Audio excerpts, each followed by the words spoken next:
What if I told you that the biggest mistake you will make buying your next home has, well, absolutely nothing to do with mortgage rates or school zones or, the age of the roof? What if the factor that actually determines your happiness in a new house is entirely based on what you prefer to do at 9 a.m. on a Saturday? It sounds completely counterintuitive, right? Especially when we're so trained to look at real estate as this pure mathematical financial transaction. But the data on buyer's remorse, it really points heavily in that direction. Okay, let's unpack this because today we are diving into an incredibly comprehensive stack of research. We're looking at the NC Neighborhoods Guide 2026, which is authored by local real estate expert Teresa Overcash. And for those of you joining us on this deep dive today, grab your coffee, get comfortable. Our mission today is to really figure out why the traditional way we hunt for houses is entirely broken and how you can actually map your own nervous system to a specific zip code. Right. And we should probably note that the source we're analyzing today, it isn't just from some casual observer. I mean, Teresa Overcash has over 30 years in the industry. She has more than 10,000 closings and $3 billion in sales. Wow, 3 billion. That's wild. Yeah, it's massive. And that level of volume, it gives someone a truly unique vantage point on human behavior. So when a professional with that kind of track record says the standard MLS search is just flat out failing buyers, well, we have to look at the methodology she uses instead. That track record is exactly why this guide is so fascinating to me. Because usually when we talk about a massive life decision like buying a home, we crave precision, right? We want it to look like engineering. Oh, absolutely. We look at the listing, we count the bedrooms, we check the square footage, and we make this binary choice. It has a two-car garage or it doesn't. We just want this clean, neat spreadsheet to validate our decision. It is deeply comforting to think that way. I mean, we all like tangible metrics. We want our major investments to be neatly categorized into, a price per square foot.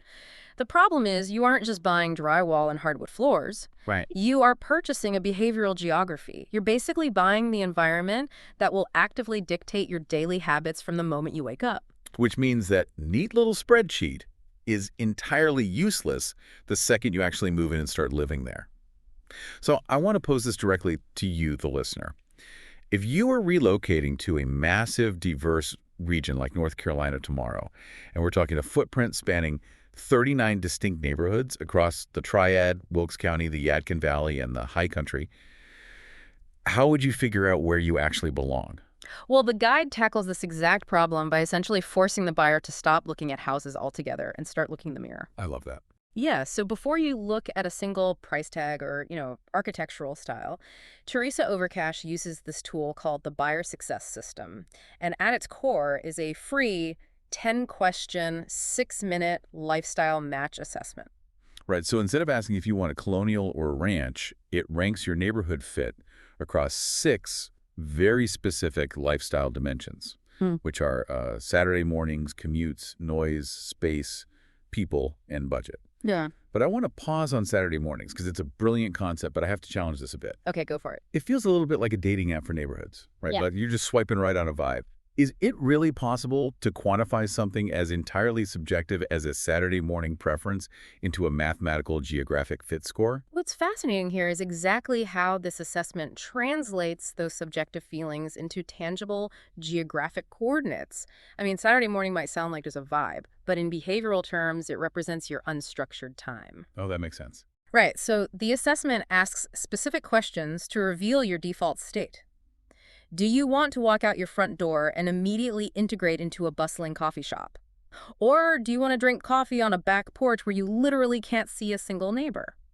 So it's basically measuring your tolerance for friction and interaction. Yes, exactly. And by prioritizing dimensions like noise and space over, say, the color of the kitchen cabinets, this tool acts as a psychological safeguard. Think of it as a diagnostic filter. It literally prevents you from moving into an architecturally stunning home that completely clashes with your nervous system. Clashing with your nervous system, that is such a vivid way to put it, because you can always rip out ugly countertops, but you cannot change the fact that your neighbor's driveway is 10 feet away when you desperately wanted isolation. Exactly. Or, conversely, you can't fix the fact that you have to drive 30 minutes just to get a gallon of milk when you really thrive on being around people. Yeah, the location provides the lifestyle, and the house is really just the container you sleep in. The assessment forces buyers to acknowledge that reality up front. Okay, Let's apply this framework then. Let's say a listener takes this 6-minute assessment, and their results come back showing they value deep roots. They have a high tolerance for people, they want intense walkability, and they want to be surrounded by vibrant, tangible history. They draw energy from the crowd. Where does the data in this guide actually send them? Well, if that is a lifestyle profile, the guide points directly away from the suburbs and straight into the historic cores of the triad. So in Winston-Salem, the prime example is Old Salem. Okay, I read the guide, and Old Salem completely stopped me in my tracks. It says it's a 1766 settlement. Are we talking of living in a functioning historical site that literally predates the American Revolution? We actually are, yeah. Old Salem was originally built by the Moravians, which is a Protestant denomination that established a highly organized, trades-based community back then. And because they built it with such strict grid planning and really durable materials, the infrastructure survived. That is wild. It is. So today, it operates as a living history museum, but it also has private residences intertwined right within it. The guide notes that homes here range from about $325,000 up to $1.2 million. Here's where it gets really interesting, because I have to ask about the practical reality of that. Does living in a highly historic district, especially one from the 1700s, inevitably mean you are sacrificing modern convenience? I mean, are you trading reliable plumbing and insulation just to have a charming, walkable weekend? If we connect this to the bigger picture, walkable history is arguably the most premium, highly sought-after commodity in modern urban planning. So buyers in these districts, they're highly aware of the architectural quirks. They'll tolerate the drafty windows or the strict historic preservation rules because the external environment, the ability to walk to a bakery, the aesthetic beauty, the immediate sense of community, it provides a massive return on their quality of life. Right. They aren't totally reliant on a car to feel connected to society. Exactly. And if someone wants that historic walkability, but maybe they don't want an 18th century Moravian settlement, does the guide offer alternative? Like, what about Greensboro? Greensboro offers a slightly different era of history with Fisher Park. This is a 1902-era neighborhood sitting just a 10-minute walk from the downtown center. So you're trading the 1700s aesthetic for grand early 20th century architecture. Nice. And the price is there. The prices there run from $375,000 to $975,000. And Winston-Salem also has the West End, which features Victorian and Craftsman homes from $325,000 to $850,000. See, those price tags are pretty substantial. It usually feels like historic, walkable neighborhoods are entirely gatekept for, like, the top 1% of earners. Okay. But the guide highlights a neighborhood called Waughtown in southeast Winston-Salem.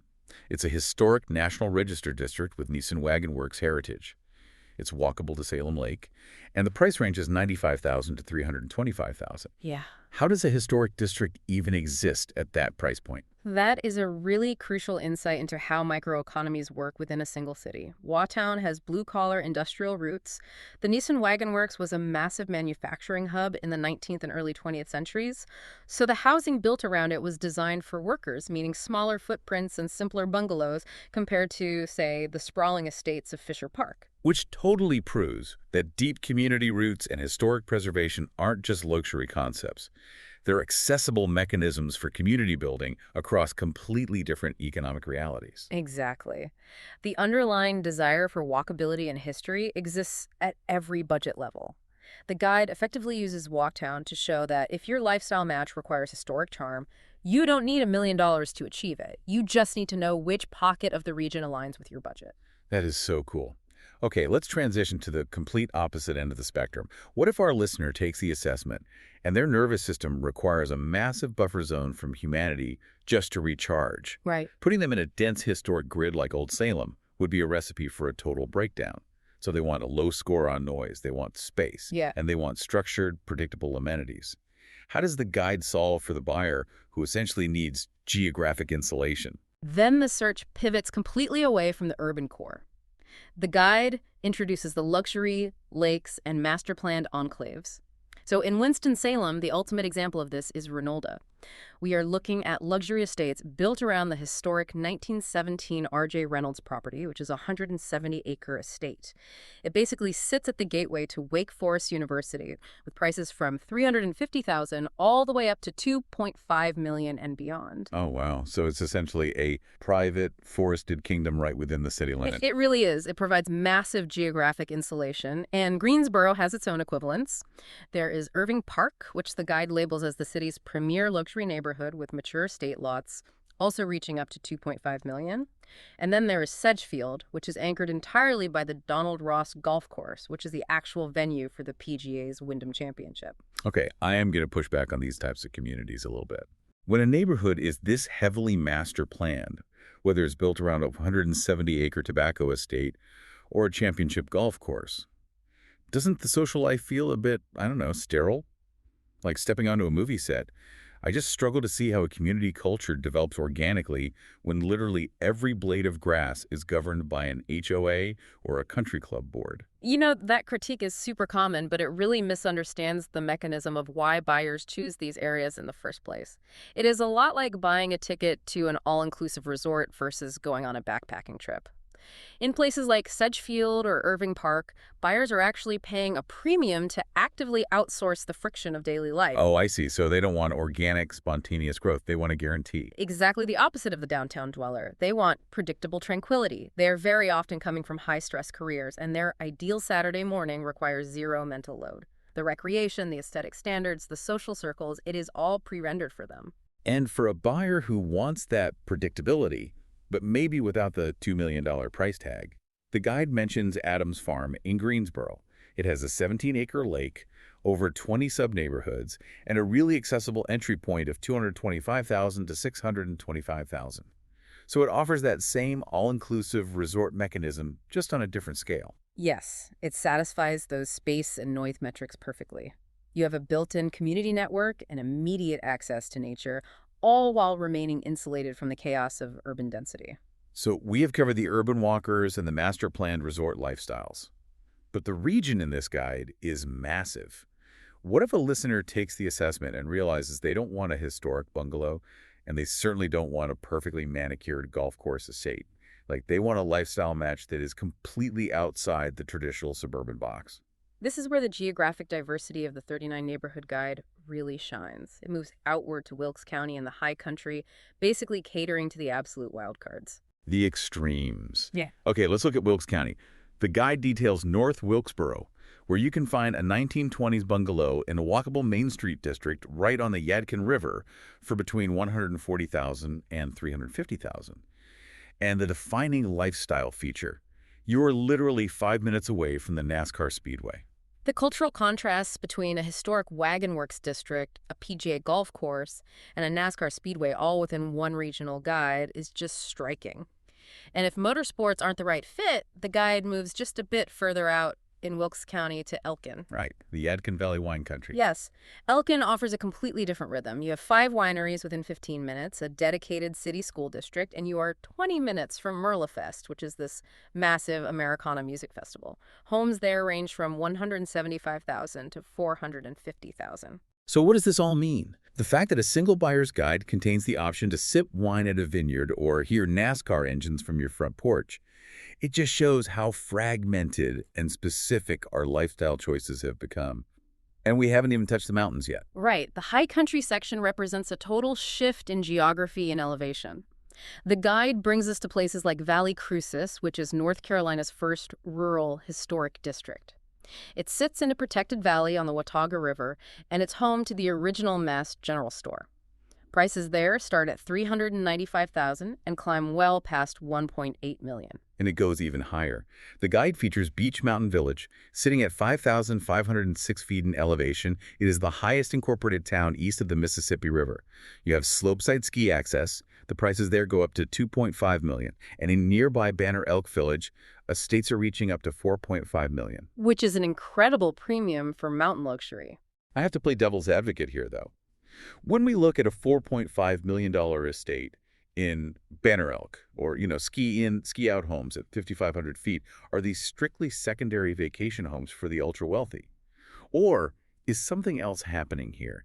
Is the modern work from anywhere culture actually making a ski village a viable primary lifestyle match for everyday living? This raises an important question about how we define real estate today, because the shifting of geographic boundaries is arguably the most significant trend in the market. Historically, the ultimate filter for home buying was the commute. How long will it take me to drive to the office? That single question dictated property values and city planning for a century. Right. Like if you worked in downtown Greensboro, you couldn't realistically live on Beach Mountain. It just didn't work. Exactly. But now, with remote work severing that physical tie to a corporate headquarters for a massive segment of the population, the commute dimension in Teresa Overcash's lifestyle assessment might literally just be the walk from the kitchen to the home office. Which means the traditional commuting radius is completely collapsed. And suddenly, the other dimensions, the noise, the space, the people, the Saturday morning vibe, they carry all the weight in the decision-making process. Yeah, your location is no longer dictated by your employer's zip code. It is entirely dictated by your personal lifestyle design. So if you can work from a laptop and your ideal Saturday morning involves strapping on snow skis at 5,500 feet, then Beach Mountain is no longer just a weekend getaway, it's your permanent residence. That really explains the staggering price differences within the guide. The gap from a $140,000 bungalow near the Speedway to a $4.5 million ski estate isn't just about the structure itself. It reflects wildly different microeconomies that can now just coexist within the same broad region, all because buyers are no longer tethered to a central city hub. The data points confirm it. Buyers are willing to pay massive premiums to secure their ideal environment, whether that means historic walkability, insulated luxury, or rural mountain access. It is wild to think about the sheer variety contained in this 39 neighborhood guide. It really drives home the overarching mission of our conversation today. For you listening right now, whether you realize you belong in a cozy $95,000 historic bungalow in Watown, or you discover your nervous system actually demands a multi-million-dollar mountain village estate in Banner Elk, the secret to a successful move requires brutal self-awareness. Absolutely. The greatest tool a buyer has isn't a better search filter on a real estate website. It is a thorough, honest understanding of their own daily habits. You cannot just blindly scroll MLS listings, obsessing over square footage, and expect to find happiness. You have to define those 6 dimensions of living first. Saturday mornings, commutes, noise, space, people, and budget. You have to know who you are and how you actually want to live before you can find the geography that supports it. The methodology that Teresa Overcash champions with the buyer success system really forces that necessary introspection. It demands that you prioritize the reality of your actual life over the superficial architectural aesthetics of a building. Which leaves us with a really fascinating, almost philosophical thought to chew on. If our physical neighborhoods inevitably shape our daily habits, if they determine whether we walk or drive, whether we hear sirens or birds, whether we chat with neighbors on a sidewalk or wave from a golf cart, then by choosing a new neighborhood based on an ideal Saturday morning, we really have to ask ourselves, are we just buying real estate, or are we actually purchasing a completely new version of ourselves? That is a profound way to look at behavioral geography. You are quite literally buying the scaffolding for the life you want to lead. Well, on that note, we are going to wrap up this deep dive. Thank you so much for joining us for this coffee chat today. Take some time to think about your own 6 dimensions and figure out what your perfect lifestyle match actually looks like. And keep in mind, the spreadsheet might be able to tell you the price, but only you can determine the true value of the environment. Spot on. Keep asking those big questions, keep exploring, and we will catch you on the next deep dive.